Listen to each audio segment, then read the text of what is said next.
नमस्ते। आज के इस खास सफर में आपका स्वागत है। आज हम मानव इतिहास के सबसे अमेजिंग, सबसे हैरत अंगेज स्पेस मिशन की बात करने वाले हैं। मतलब इसका स्केल और इसका विजन किसी हॉलीवुड के ग्रैंड साइंस फिक्शन फिल्म से भी कहीं ज्यादा बड़ा और सिनेमैटिक है। सच कहूं तो इस एक मिशन ने हमारे पूरे सोलर सिस्टम को देखने का नजरिया ही बदल कर रख दिया। तो चलिए बिना किसी देरी के इस रोमांचक सफर पर निकलते हैं। 24 अरब किलोमीटर, जी हाँ, 24 बिलियन किलोमीटर। जरा सोचिए इस नंबर के बारे में। ये कोई इकोनॉमी या आबादी का आंकड़ा नहीं है।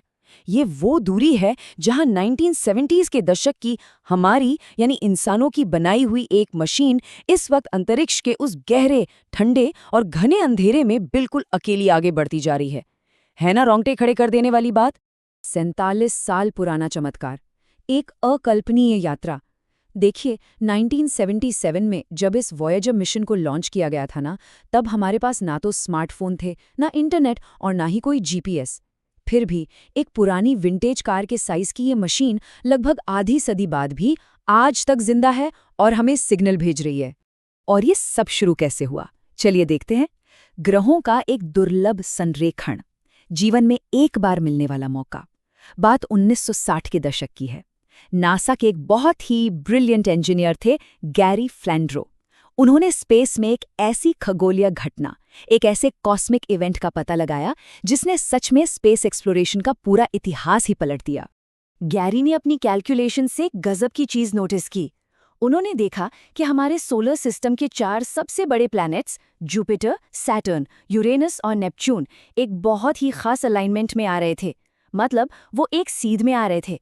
और पता है सबसे शॉकिंग बात क्या थी? ऐसा अलाइनमेंट हर साल या 10 साल में नहीं, बल्कि पूरे 175 सालों में सिर्फ एक बार होता है। अब 1960 के दशक में गैरी फ्लैंड्रो की इस गणितीय खोज के बाद 1977 में ग्रहों के इस महासंरेखन का टाइम आ गया था। इसका सीधा सा मतलब ये था कि अगर उसी वक्त कोई स्पेसक्राफ्ट लॉन्च किया जाता तो वो एक ही ट्रिप में इन चारों ग्रहों के पास से होकर गुजर सकता था। और अगर हम 1977 का ये गोल्डन चांस मिस कर देते तो भाई फिर अगला मौका सीधा साल 2152 में ही मिलता। चलिए अब बात करते हैं इस असंभव मिशन की इंजीनियरिंग की, जहां भौतिकी यानी फिजिक्स की सीमाओं को पार किया गया। देखिए, मौका तो मिल गया था, लेकिन चुनौती बहुत बहुत बड़ी थी। नेपच्यून धरती से करीब 4.5 अरब किलोमीटर दूर है, और अगर हम सोचें कि सिर्फ रॉकेट फ्यूल भरकर वहां तक पहुंच जाएंगे तो वो लगभग इम्पॉसिबल था। तो फिर उन्होंने किया क्या? यहीं पर नासा के जीनियस इंजीनियर्स ने एक शानदार साइंटिफिक ट्रिक का इस्तेमाल किया, जिसे हम ग्रेविटी असिस्ट या स्लिंग शॉट इफेक्ट कहते हैं। इसमें होता यह है कि जब कोई स्पेसक्राफ्ट किसी विशाल ग्रह के करीब से गुजरता है ना, तो वो उस ग्रह के गुरुत्वाकर्षण यानी ग्रेविटी की एनर्जी को थोड़ा सा चुरा लेता है और फिर बिना एक भी बूंद एक्स्ट्रा ईंधन जलाए एक गुलेल की तरह जबरदस्त स्पीड से आगे की तरफ छलांग लगा देता है। चलिए इसे एक बहुत ही सिंपल और अपने रोजमर्रा के उदाहरण से समझते हैं, बिल्कुल क्रिकेट की तरह। इमेजिन कीजिए, एक फास्ट बॉलर 150 किलोमीटर प्रति घंटे की रफ्तार से गेंद फेंकता है। अब बैट्समैन क्या करता है? वो बस उस स्पीड का इस्तेमाल करता है, एक हल्का सा सही टच देता है और गेंद 200 की स्पीड से बाउंड्री के पार। एकदम वैसे ही वॉयेजर ने इन विशाल ग्रहों की ग्रेविटी का इस्तेमाल किया और स्पेस की गहराइयों में एक शानदार बाउंड्री मार दी। इस पूरे मास्टर प्लान को अंजाम देने के लिए नासा ने वॉयेजर 1 और वॉयेजर 2 नाम के 2 छोटे कार के साइज के स्पेसक्राफ्ट्स बनाए। लेकिन यहाँ एक बहुत ही मजेदार फैक्ट है। वॉयेजर 2 को अगस्त 1977 में पहले लॉन्च किया गया था, जो 4 ग्रहों के लंबे सफर के लिए डिजाइन था, और वॉयेजर 1 को उसके बाद सितंबर में लॉन्च किया गया। लेकिन वॉयेजर 1 ने एक ऐसा शॉर्टकट लिया, एक ऐसा छोटा और तेज रास्ता पकड़ा कि वो पहले लॉन्च हुए वॉयेजर 2 को पछाड़कर जुपिटर तक पहले पहुंच गया। क्या कमाल की रेस थी वो। अब एक सवाल आता है कि ये चल कैसे रहे हैं इतने गहरे, सिनेमैटिक और डार्क स्पेस में, जहां सूरज की रोशनी लगभग ना के बराबर होती है, वहां सोलर पैनल तो एकदम बेकार हो जाते हैं। इसीलिए उन्होंने एक खास पावर सोर्स का इस्तेमाल किया, आरटीजी यानी radio isotope thermo electric generator. इसके अंदर प्लूटोनियम 238 भरा होता है। आप इसे ऐसे समझ सकते हैं कि जैसे हम सर्दियों में ठंड से बचने के लिए अपने दोनों हाथ रगड़ते हैं ना, बिल्कुल वैसे ही इसके एटम्स लगातार टूटते हैं, भारी गर्मी पैदा करते हैं और उसी गर्मी को बिजली में बदल लिया जाता है। लेकिन सच कहूं तो ये पावर सोर्स कोई हमेशा चलने वाली अमर चीज नहीं है। इसकी पावर लगातार कम हो रही है। 1977 में जब इसे लॉन्च किया गया था, तब इसके पास 470 वॉट की पावर थी, मतलब मुश्किल से आपके घर के 4 लाइट बल्ब जलने जितनी।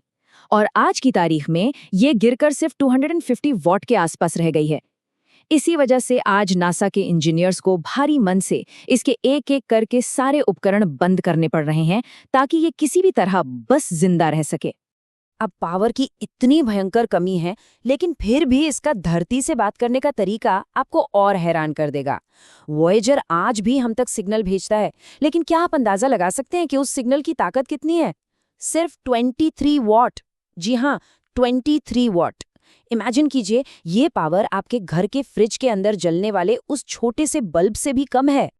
और सोचिए, इतनी कमजोर पावर का वो फुसफुसाता हुआ सिग्नल रोशनी की गति यानी स्पीड ऑफ लाइट से चलने के बावजूद धरती तक पहुंचने में 22 घंटे से भी ज्यादा का समय लेता है। इस बेहद कमजोर और थके हुए सिग्नल को कैच करने के लिए धरती पर नासा के 70 मीटर चौड़े विशालकाय डीप स्पेस नेटवर्क एंटेनास को दिन रात काम करना पड़ता है। आगे बढ़ते हैं हमारे अगले हिस्से पर, ब्रह्मांड के लिए एक संदेश, इंसानियत का गोल्डन रिकॉर्ड। देखिए, वॉयेजर सिर्फ एक कोल्ड कैलकुलेटिंग साइंस की मशीन नहीं है। इसके पीछे एक बहुत ही पोएटिक सोच थी। ये एक कलात्मक मास्टरपीस है।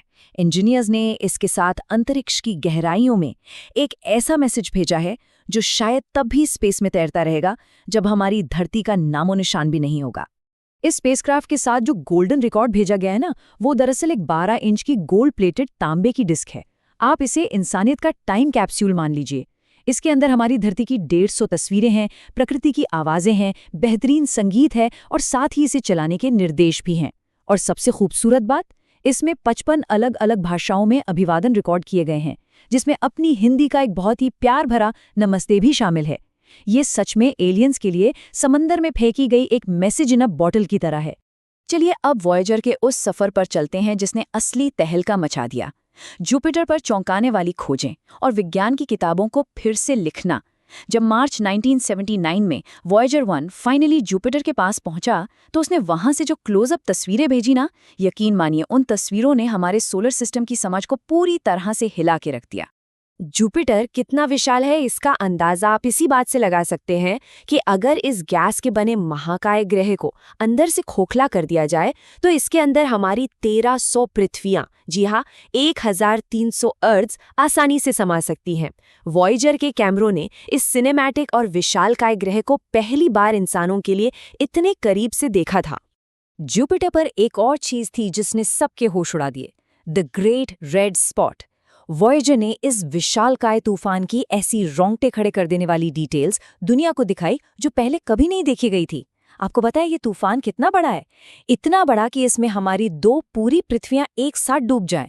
और ये कोई आज का तूफान नहीं है, ये कम से कम 350 सालों से उबल रहा है।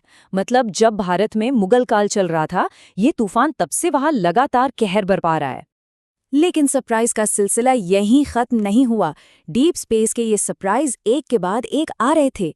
वॉयेजर ने हमें दिखाया कि सैटर्न की तरह ही जुपिटर के पास भी रिंग्स हैं जो बहुत पतले और डार्क हैं, इसलिए हमें पहले कभी दिखे नहीं।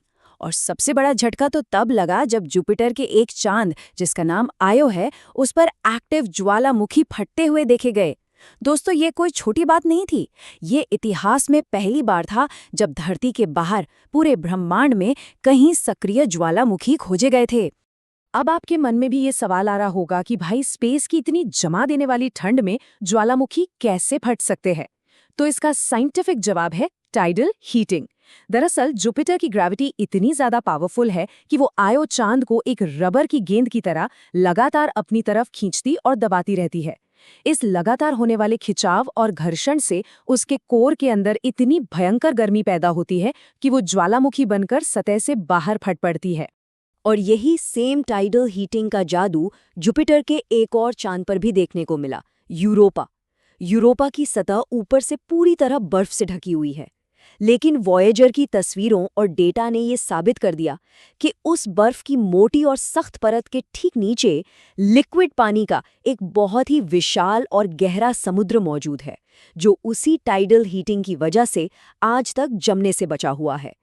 और बस यहीं आकर हमारा ये सिनेमैटिक सफ़र एक ऐसे मोड़ पर खड़ा हो जाता है जो हमें बहुत गहराई से सोचने पर मजबूर कर देता है। बर्फ के नीचे छुपा हुआ एक पूरा का पूरा समुद्र, और जहां लिक्विड पानी है, क्या वहां जीवन हो सकता है? क्या हम इस इतने विशाल, इतने ठंडे और अंधेरे ब्रह्मांड में सच में अकेले हैं, या फिर कोई और भी है जो शायद हमारी ही तरह उसी समुद्र के अंदर से सितारों की तरफ देख रहा हो? ये वॉयेजर की दी हुई एक ऐसी पहेली है जिसका जवाब आज भी हम इंसान ढूंढ रहे हैं।